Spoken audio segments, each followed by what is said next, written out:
আমি খাগড়াছড়ি জেলা থেকে আগত। আমার নাম সুমন মার্মা। আমরা এসেছি এখানে আমাদের স্কুলগুলো জাতীয়করণ দাবি নিয়ে।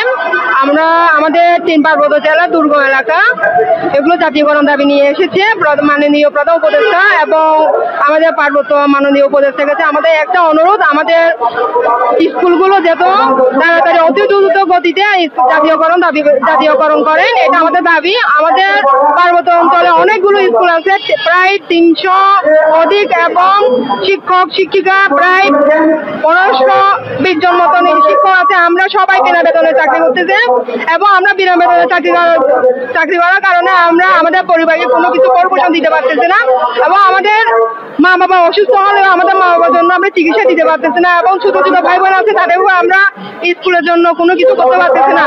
তাছাড়া আমাদের এই স্কুল জাতীয়করণ করার দাবির জন্য আমাদের সরকারের যদি ব্যবস্থা না করেন তাহলে আমরা কখনো শিক্ষা ব্যবস্থা উন্নতি করতে পারবো না। সুতরাং আমাদের একটা দাবি, আমাদের পার্বত্য জেলার স্কুলগুলো যেন তাড়াতাড়ি জাতীয়করণ দাবি করেন।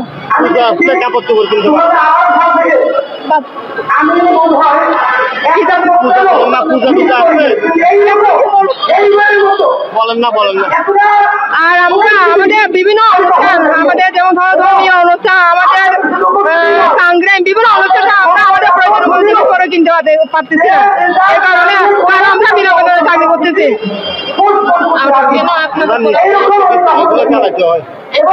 আরেকজন বলুক না এটা। মাননীয় উপদেষ্টাকে এবং আপনাদের সকলকে, আমার নাম এলিনা চাকমা, আমি খাগড়াছড়ি থেকে আসছি। আমি একজন শিক্ষক। আমার বিদ্যালয়ের নাম হচ্ছে নাথাপাড়া ফুলাদাম বেসরকারি প্রাথমিক বিদ্যালয়।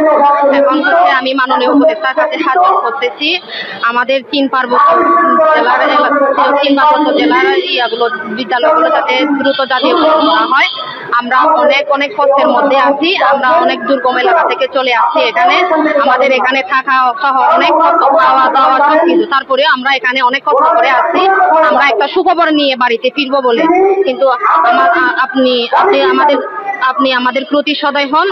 আমরা চাই আপনি আমাদের প্রতি সদয় হবেন, আশা করি এটা। এখন হচ্ছে আমাদের 300 অধিক বিদ্যালয় এবং 1525 শিক্ষক সহ আমাদের সকলকে চলমান বিদ্যালয়গুলো জাতীয়করণ করলে আমরা আপনার কাছে অনেক কৃতজ্ঞ থাকবো।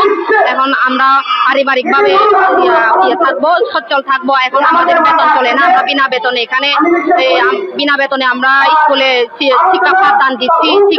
বছর আমরা স্কুল প্রতিষ্ঠার পর থেকে আমরা এখানে বিনা বেতনে করছি, পাঠদান করতেছি। আমরা চাই আমাদের চলমান বিদ্যালয়গুলো যাতে জাতীয়করণ করা হয়। ধন্যবাদ। আরেকটা কথা বলেন, সরকারি স্কুলের ছাত্রছাত্রীগুলো মানে সরকারি স্কুলের আমাদের হচ্ছে সরকারি স্কুলের ছাত্রছাত্রীরা যে সুযোগ সুবিধাগুলো পায় ওনারা হচ্ছে উপবৃত্তি পায়, আমাদের হচ্ছে উপবৃত্তি পায় না। আমাদের আর সরকারেরা উপবৃত্তি পায়, আমাদের স্কুলের ছাত্রছাত্রীরা উপবৃত্তি পায় না। আমরা সুবিধা থেকে অনেক কিছু বঞ্চিত। আপনারা যদি আমাদের পাশে থাকেন আমরা অনেক কৃতজ্ঞতা থাকবো। ধন্যবাদ সবাইকে। আমার নাম উসারা মার্মা।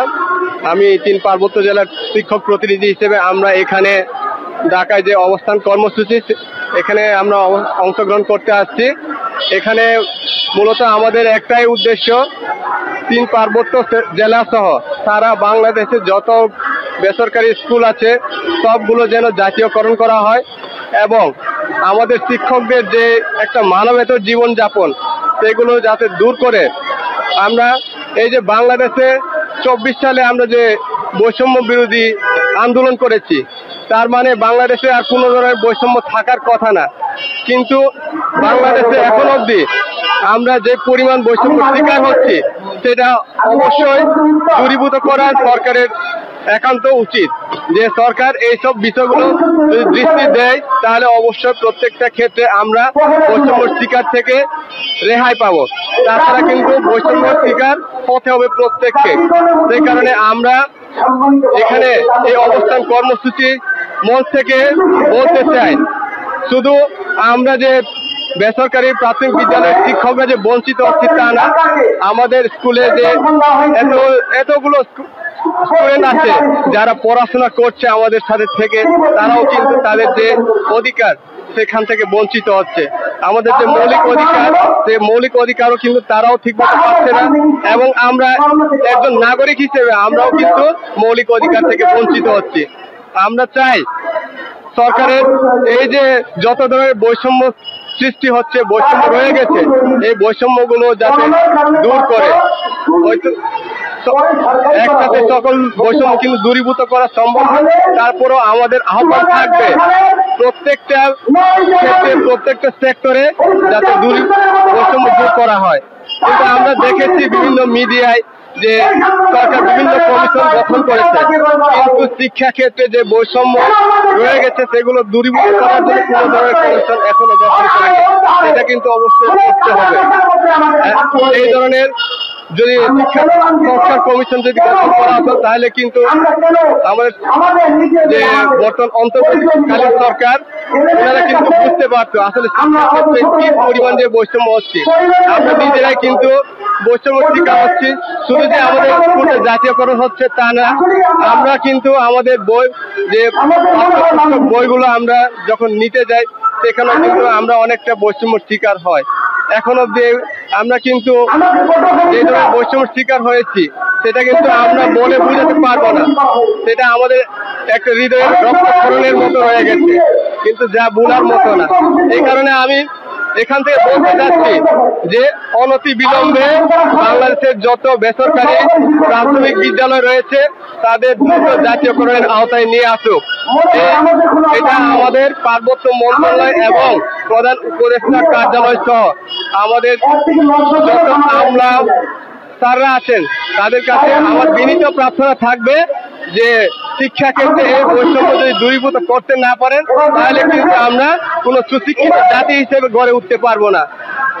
এই কারণে আমি বলতে চাচ্ছি যাতে আমাদের এই বৈষম্য দূরীভূত করে আমাদের সুস্থ সুন্দর জীবন যাপনের একটা পথ সৃষ্টি করে। সবাইকে ধন্যবাদ। নিউ ইয়র্ক থেকে সম্প্রচারিত TVN 24 টেলিভিশন বিশ্বজুড়ে বাঙালির কণ্ঠস্বর।